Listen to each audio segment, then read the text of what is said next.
Assalamualaikum warahmatullahi wabarakatuh. Selamat pagi anak-anak, bagaimana kabarnya? Semoga anak-anak selalu dalam keadaan sehat walafiat ya.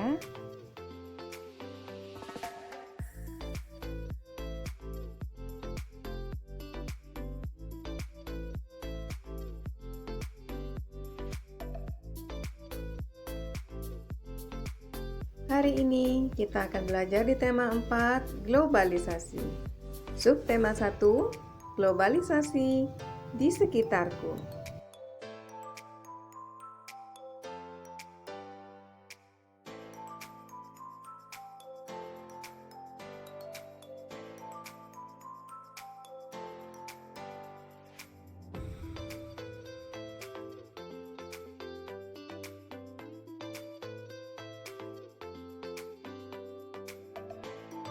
Anak-anak, sekarang kita berada di era globalisasi. Apakah anak-anak bisa menyebutkan dan menjelaskan fakta tentang globalisasi yang ada di sekitar kita? Coba kalian amati berbagai produk yang ada di sekitar kita. Produk tersebut bisa berupa pakaian, tas, sepatu yang kamu pakai, sepatu temanmu, atau gurumu. Dan bisa juga berupa makanan dan minuman, atau produk lain yang ada di sekelas kita. Dan berasal dari negara manakah produk yang kita gunakan? Perhatikan peta dunia berikut, beserta dengan contoh hasil produksi negaranya.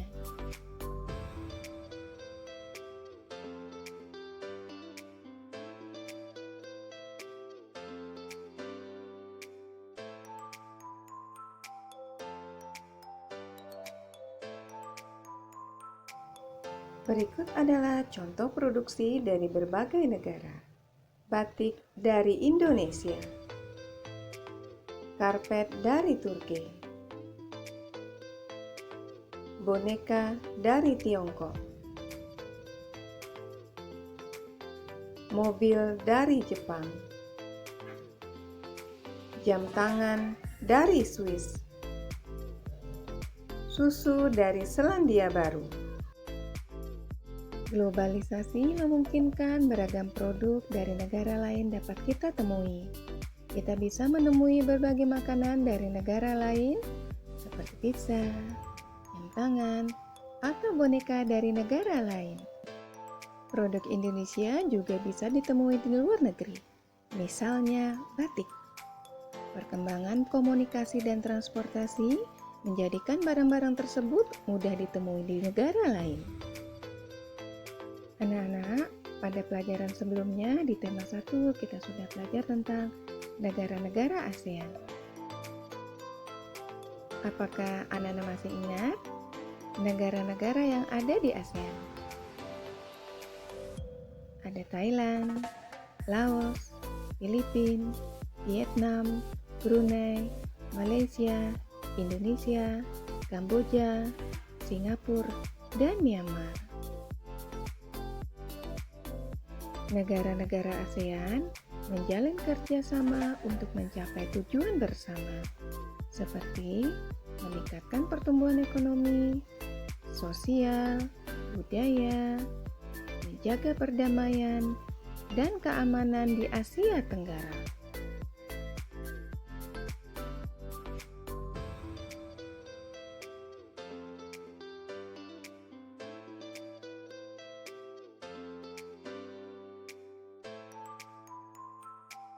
Nah, pada era globalisasi ini, Indonesia juga melakukan kerjasama dengan negara lain, termasuk dengan negara-negara ASEAN.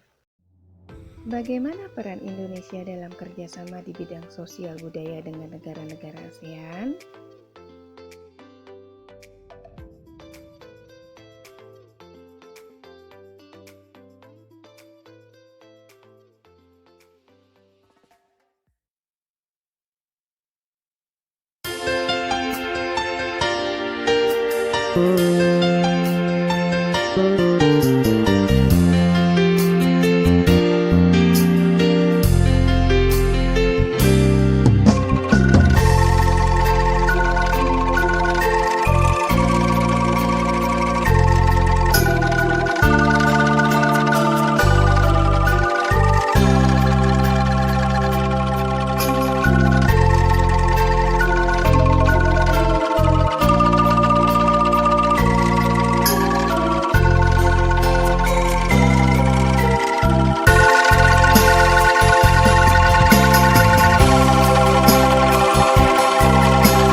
Kerjasama dalam bidang sosial bertujuan menciptakan masyarakat ASEAN yang saling peduli dan mau berbagi dengan negara lain. Bentuk kerjasama negara-negara ASEAN dalam bidang sosial: penanggulangan bencana, meningkatkan kesejahteraan sosial dan pembangunan negara-negara ASEAN, melindungi hak-hak dan keadilan penduduk negara ASEAN, meningkatkan kualitas sarana kesehatan negara-negara ASEAN, meningkatkan perlindungan kepada seluruh penduduk negara ASEAN. Kerjasama yang terjalin antar negara anggota ASEAN juga terjadi dalam bidang budaya. Berikut adalah bentuk kerjasama dalam bidang budaya.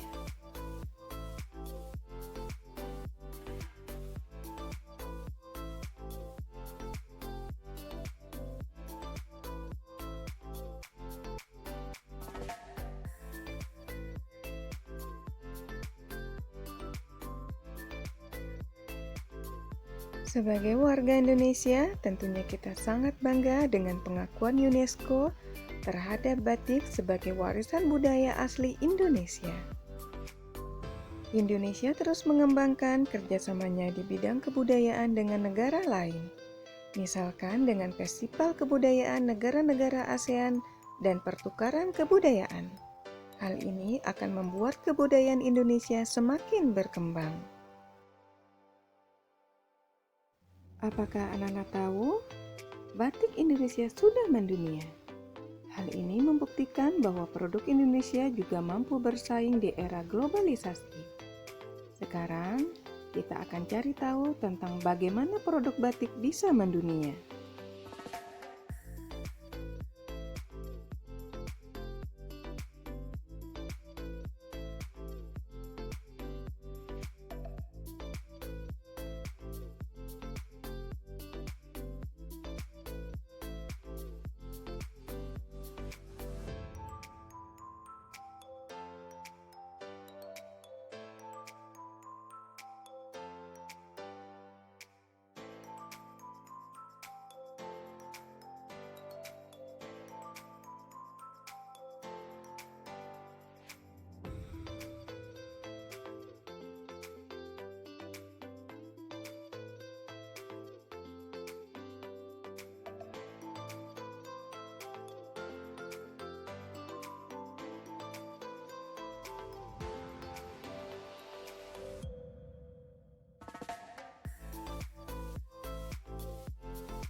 Hani adalah seorang pengrajin batik.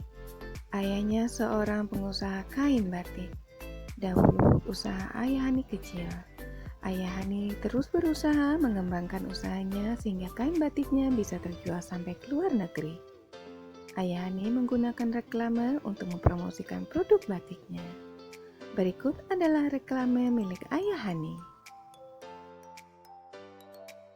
Reklame digunakan untuk menginformasikan, mengajak, menganjurkan, dan menawarkan produk. Reklame dibuat menarik sehingga pembaca ingin mengikuti anjuran atau membeli barang yang ditawarkan.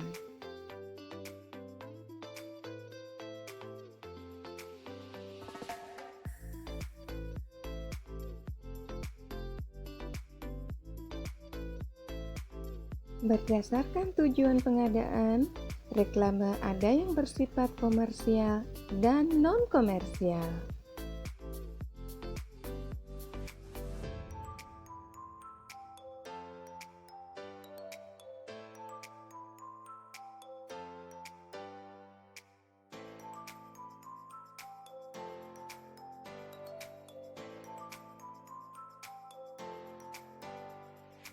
Reklame dibedakan menjadi 3 berdasarkan medianya. Yang pertama, reklame audio. Yang kedua, reklame visual. Dan yang ketiga, reklame audio visual.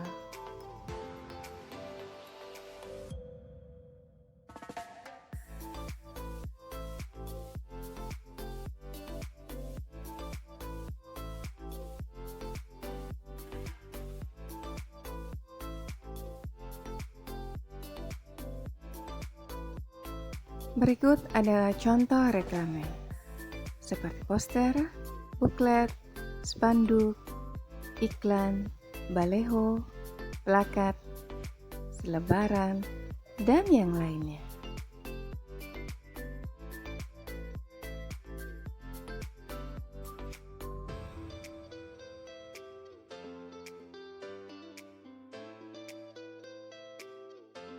Salah satu contoh reklame adalah poster. Poster adalah ajakan atau himbauan kepada masyarakat untuk melakukan sesuatu yang dibuat pada kertas berukuran besar dan biasanya disertai dengan gambar agar lebih menarik dan mudah diingat. Misalnya, isi poster berisi tentang ajakan mencintai budaya Indonesia.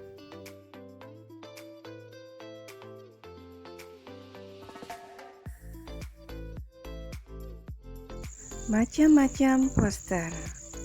Ada poster pendidikan, poster niaga, poster layanan masyarakat, dan poster kegiatan.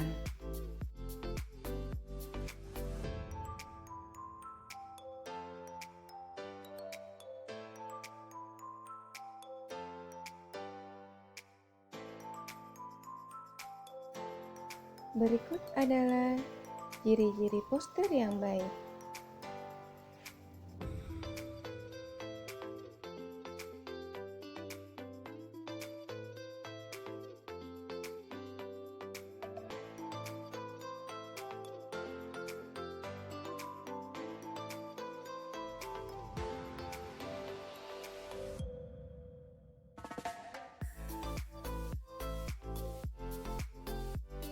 Anak-anak, sekian dulu ya pelajaran kita hari ini. Semoga mudah dipahami. Jangan lupa untuk tetap menjalankan 4M.